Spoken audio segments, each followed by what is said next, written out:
देखो ये क्वेश्चन जो आपको बोर्ड पे दिख रहा है ये नीट 2016 में आया हुआ क्वेश्चन है, ठीक है। ये देखने में बहुत ही कठिन लगता है लेकिन बहुत से सिंपल क्वेश्चन है, इसको ध्यान से आपको देखना है और एक बार यदि आप इसको फॉलो कर लेंगे तो इस टाइप के क्वेश्चन जरूर आपको नीट में और जेई में मिलेंगे, जे एग्जाम में मिलेंगे। तो कृपया इसको ध्यान से आप समझ लीजिए।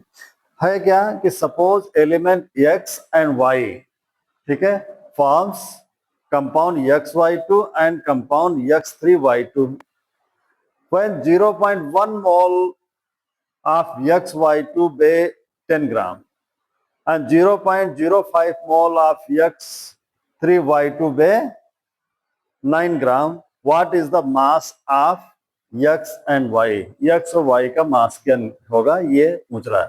तो सिंपल इक्वेशन इस तरह से देखिए कि कह रहा है कि एलिमेंट आपने एक x ले लिया और एक y एलिमेंट ले लिया और इससे जो प्रोडक्ट बना, एक कंपाउंड जो बना और XY2 बना और दूसरा जो कंपाउंड बना, इसी x और y को लिया गया तो दूसरा जो कंपाउंड बना और वो बना X3Y2 बना, ठीक है। अब पहले इसको देख लीजिए, X2Y2 इसमें कहता है जो XY2 जो बना उसको जब 1 मोल का मेजरमेंट किया गया, 0.1 मोल का मेजरमेंट किया गया तो उसका वेट इतना आया, 10 ग्राम आया, ठीक है। यानी X, इसको इस तरह से लिख लें आप, ये कंपाउंड है तो कंपाउंड का मॉलिक्यूलर मास निकालने के लिए आप क्या करते हो, x प्लस ये 2 है, y2 है, 2y, ठीक है। और इसका जो मास निकला है यानी ये टोटल जो है कंपाउंड का मास, ये कहते हैं कि 1 मोल हमने लिया। कितना लिया, 1 मोल, ठीक है, 1 मोल लिया, 0.1 मोल, ठीक है। 0.1 मोल जब हमने लिया तो इसका जो वेट निकला XY2 का, वो वेट कितना आया, 10 ग्राम आया, ठीक है, 10 ग्राम आया। तो इसमें क्या करेंगे, एक 0.1 मोल का, तो 1 मोल का आप निकाल लेंगे इसमें, तो 1 मोल का कितना आ जाएगा, 1 मोल इक्वल कितना हो जाएगा, 10/0.1, ठीक है। और ये पॉइंट हटेगा, वहां 0 हो जाएगा, 100 ग्राम। तो इस प्रकार से ये इक्वेशन बन जा रहा है x प्लस 2y इक्वल 100। ये इक्वेशन आपका फर्स्ट हो गया, ठीक है।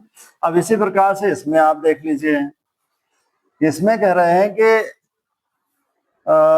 0.5 मोल लिया गया, ठीक है, यानी 3x प्लस 2y।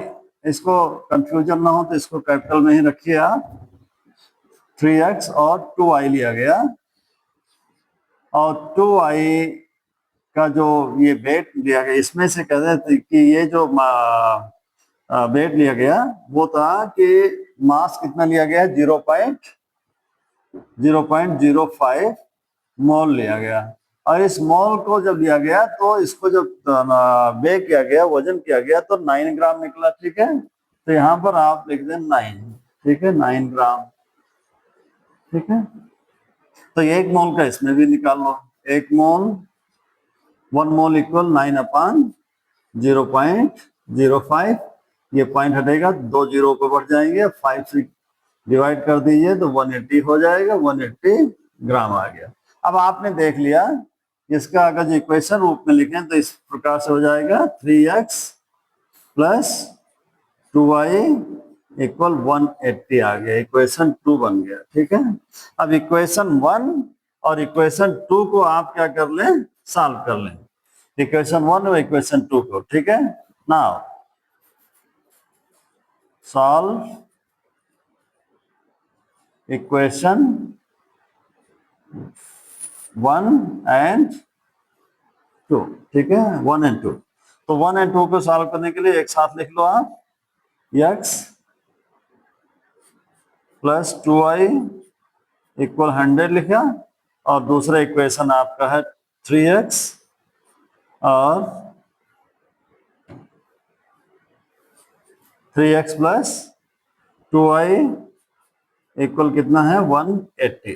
ठीक है, अब आप बड़ी आसानी से आप इसमें से क्या कर दो, इसको सब्ट्रैक्ट कर दो। सब्ट्रैक्ट करेंगे तो जो इसके साइन है वो चेंज हो जाएंगे, प्लस है माइनस हो जाएगा, माइनस होगा वहां प्लस हो जाएगी, यहाँ भी प्लस है तो माइनस हो गया, यहाँ भी माइनस हो गया। अब आप देखिए तो यहाँ पर प्लस टू है, ये कट गया, ये कितना बचा आपका -3x बचा, -3x इक्वल आपका बचा इसमें से -80।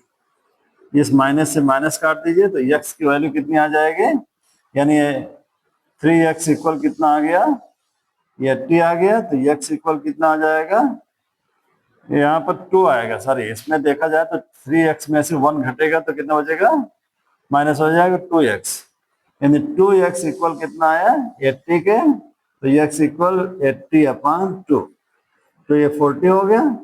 तो 40 ग्राम x की वैल्यू निकल आई। अब x की वैल्यू जो है किसी भी इक्वेशन में रख दीजिए तो y की वैल्यू निकल आएगी। So now we know x plus 2y equal 100 था, आपने देखा ही है, तो x की जगह पर हम वैल्यू रख दें 40, तो 40 प्लस 2y इक्वल 100। ठीक है, अब इसी को हल कर लीजिए तो आ जाएगा आपका, यहाँ पर हम कर दे रहे हैं 240 प्लस 2y इक्वल 100 है, तो 2y इक्वल कितना हो जाएगा, ये संख्या इधर जाएगी तो माइनस हो जाएगी, 100 माइनस 40 हो जाएगा, तो y इक्वल कितना हो गया 60, और y इक्वल कितना हो गया 60/2, 30 आ जाएगा। ठीक है, इसको डिवाइड करने से, सो y इक्वल 30, तो y की वैल्यू 30 आ गई, 30 ग्राम y है, और x की वैल्यू 40 ग्राम, तो 40 ग्राम y निकल गया, तो ये आंसर आपका हो जाता है। x और y की वैल्यू कितनी आ गई, x इक्वल 40 और y इक्वल 30 ग्राम। ठीक है, ये वैल्यू निकल गई। ठीक है, ओके, ये क्वेश्चन आप समझ गए होंगे। तो हम थोड़ा सा वैल्यू चेंज करते हैं और आप इसको अपने ढंग से इसको कर लीजिएगा। आप हम चेंज कर दे रहे हैं क्वेश्चन को, इसको हम कर दे रहे हैं x2 y2 कर दे रहे हैं, और तीसरा कंपाउंड आपका हम x2 y3 कर दे रहे हैं, बाकी वैल्यू सब एक ही है। अब आप निकाल दीजिए। ठीक है, अब ये क्वेश्चंस आप अपने आप से हल कर लेंगे। ठीक है, थैंक यू।